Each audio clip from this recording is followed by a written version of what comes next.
Se reúne el Consejo del Salario para establecer el sueldo mínimo vital y móvil. ¿Esto qué quiere decir? Que lo que establezcan nadie va a poder cobrar menos de lo que indica ese número. Sí, algo fundamental porque además en base a este salario mínimo se calculan prácticamente todos los sueldos. Hoy se reúnen por primera vez en forma virtual este Consejo del Salario a las 3 de la tarde. Perdóname, ¿este es un chiste? Es el valor actual. ¿Este es un chiste? ¿Este es el mínimo actual? ¿Este es un salario mínimo vital y móvil?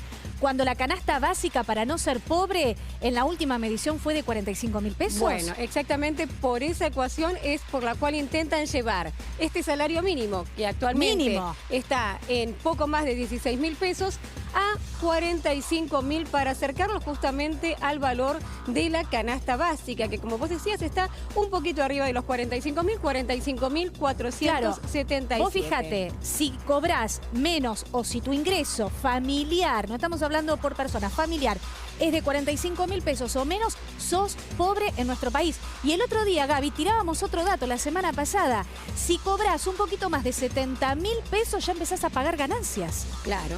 La verdad que hay para revisar un montón de cuestiones en materia de salarios. Y fíjate el desfasaje que ha quedado, ¿no? En base a un salario mínimo de poco más de 16.000 pesos, muy, pero muy por debajo del valor de la canasta básica, y en muchos hogares hay un solo ingreso. Exacto. Por el cual ese salario mínimo no tiene forma de afrontar esa canasta Por eso la básica. pobreza es del 40%, Gaby, en nuestro país. Ahí, digamos, todos los números tienen que ver por algo, ¿no? ¿Por qué hay 40.000 argentinos pobres? Y bueno, porque el salario mínimo es de 16.000 pesos. Claro. Fíjate que en el último año el salario mínimo cayó un 14,2% y casi un 40% desde 2015. Pero hay que tener en cuenta que esto es lo que cayó manteniendo el valor.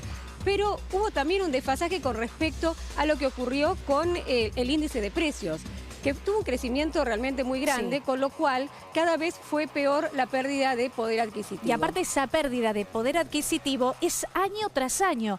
¿Por qué? Porque las paritarias hacen que en realidad el aumento de tu salario sea, no sé, a ver, del 30% y la inflación supere el 40%. Así que todos los años estás perdiendo un poquito. Siempre quedás por debajo. La última suba del salario mínimo fue el año pasado, en septiembre de 2019. Claro, es una vez al año. Donde no hubo acuerdo entre el gobierno, el Ministerio de Trabajo y los sindicatos, y se otorgó esta suba de 12.500 a 16.875 en 3 tramos. Desde ese momento no hubo una nueva actualización debido a la situación que se está viviendo en la pandemia, Gaby. pero ahora se están reuniendo. Esto fue el año pasado en septiembre, pero mirá lo que era el salario en el 2019. Sí. O sea... Sí, muy pero muy bajo. Y hay que tener en cuenta lo que decíamos anteriormente, que muchos dicen, bueno, pero yo no cobro el salario mínimo. ¿De qué forma esto me va a influir? Va a influir porque a partir del salario mínimo se miden el resto de las escalas. Claro. Y también la mayoría de los salarios de los diferentes sindicatos tiene relación con el salario mínimo. Por ejemplo, los docentes tienen que partir de una base que sea un 20% mayor que ese salario mínimo. Tal cual. También así se calculan las jubilaciones, los ATP que está dando el gobierno también tienen relación con el salario mínimo. Por eso hay que prestarle atención, porque en base a eso después también hay una actualización, o debería haber una actualización del resto de los salarios. Hoy a la tarde, a las 13, es esa reunión entre el Ministerio de Trabajo, a cargo de Claudio Moroni, con los diferentes sectores sindicales, la CGT, las 2 CTA y también, lógicamente, los empresarios, va a ser las difícil, cámaras industriales, el agro, porque de 17.000 lo quieren llegar por lo menos a 45.000. Así que la brecha es larguísima. Pero tiene como argumento justamente que la canasta básica está en ese valor. No es un argumento menor. Pero el año pasado también tenían el mismo argumento y no pudieron hacerlo. Sí, pero la canasta básica estaba también bastante más abajo, teniendo en cuenta la inflación que hubo en un año.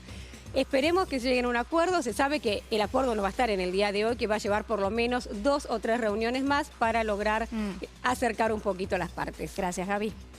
Y bueno, vamos a ver entonces cuáles son los titulares de mañana con respecto a ese tema.